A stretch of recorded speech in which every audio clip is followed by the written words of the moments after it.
Well, we've reached the end of our two-day summit. I want to thank everyone on behalf of the Council on Competitiveness so much for coming, for sharing your insights, your knowledge, your creativity, and your commitment to creating a very robust, sustainable, next generation set of policies and recommendations in the Council on Competitiveness, National Commission on Innovation and Competitiveness Frontiers. Let me briefly say, where do we go from here? Well, what we are going to do is take really all the thought leadership that we have gained over these last 2 days and build that into what will be a beginning process that we will launch on July 13th, when the actual commissioners meet in Washington to launch phase 2. So this has been a very important, not just preview, but a test pilot for us as we go forward to shape this agenda. Then in parallel, we will be establishing 4 working groups in each of the areas that we have worked on over the last 2 days. We will ask members of the commission to have colleagues serve as co-chairs. We'll have 2 co-chairs for each one of those working groups.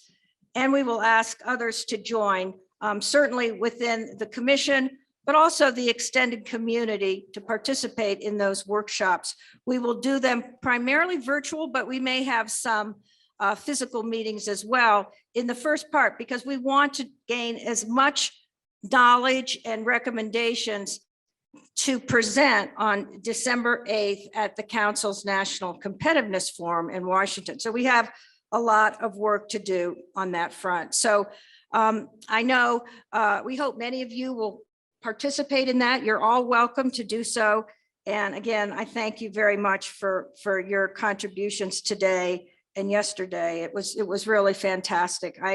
I learned a lot. I think we all did, and it was nice to see old and new friends.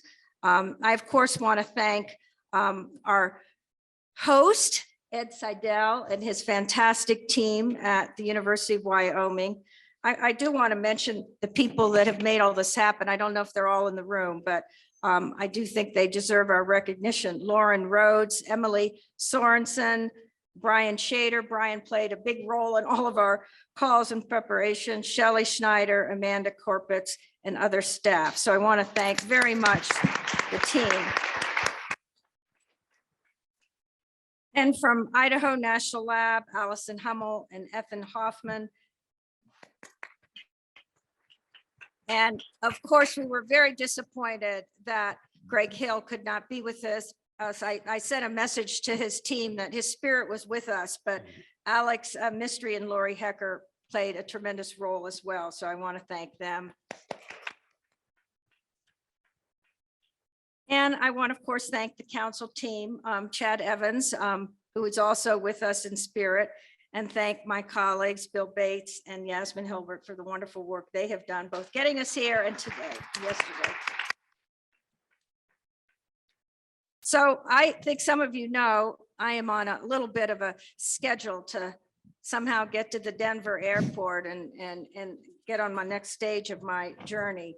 So I'm going to take the prerogative before Ed and John make their remarks, and thank them both so much for being with us. Everything, I mean, it's really been a tour de force, but I would like to just share kind of 2 thoughts that are very powerful from the discussions we've had and where we are in our nation in this inflection point. And one is sort of a back to the future quote from our great revolutionary war hero, John Paul Jones. And actually, when you look at your passport, you'll see this quote. It's something that is nice to, go through your passport and you'll see some beautiful quotes of American leaders. But the one from John Paul Jones is very relevant to where we are and where we need to be in our country and our contributions to the world. It seems to be a law of nature, inflexible and inexorable, that those who will not risk cannot win. And so we all know we're going to be risk takers to create the new future. And then, since we're in Wyoming and this part of our nation, I want to share a quote that came from the Mohawks purportedly around a Thanksgiving holiday. We send thanks to all the animal life in the world. They have many things to teach us people. We are glad they are still here, and we hope it will always be so. And then finally, one that I think is so powerful and it's so beautiful, and it was a statement from President Lyndon Johnson. Let me quote, "For this is what America is all about. It is the uncrossed desert and the unclimbed ridge. It is the star that is not reached and the harvest sleeping in the unplowed ground. Is our world gone? We say farewell. Is a new world coming? We welcome it, and we will bend it to the hopes of mankind." So with that, I then want to thank you. I look forward to seeing many of you in our virtual working groups in person and hopefully in Washington in December. So I'm going to stay a few minutes, Ed and John, until the time says I have to rush. Okay. John, you want to go first?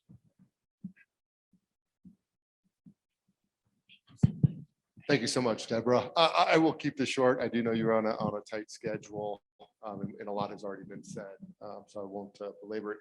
But when I think about next steps, there's kind of two big buckets of next steps that come to my mind. It's the next steps for the Council of Competitiveness, which you spoke to, and which will follow shortly. And then there's next steps for us in this region, relative to how we coordinate, collaborate, work together, and capitalize on the opportunities that this region has. And so, Ed, I look forward to following up with you and many others in the audience to make sure that we don't just walk away from here and get busy with our normal day jobs, but actually benefit from the connections that have been made during the last 2 days and act on them. That's all I have. Thanks. Thanks, John. And Deborah, thanks. I won't take long either, but I want to say, first of all, thanks to the commission for giving us this opportunity to bring the national stage to our campus. And I think that's very important for us. And I hope we've been able to contribute something to you as well. I've really enjoyed these 2 days. We've had fabulous discussions, and it's not just, in an academic sense, but with a plan to actually operationalize what we've taken away from this. I've taken tons of notes, so has our team, so has all of you. And so I look forward to actually building an action plan out of this. John, to your comment, I was going to make exactly the same comment. We have an opportunity now with a kind of a shared vision of what we're up against, I think, with everyone in this room. And a lot of you are from either Wyoming or from the neighboring areas. And so we will take some next steps. So I look forward to working with you on that. And I'm going to miss this meeting. I really have enjoyed it. I kind of don't want it to end. It's been great. Thank you. Thanks to our team as well. Thanks.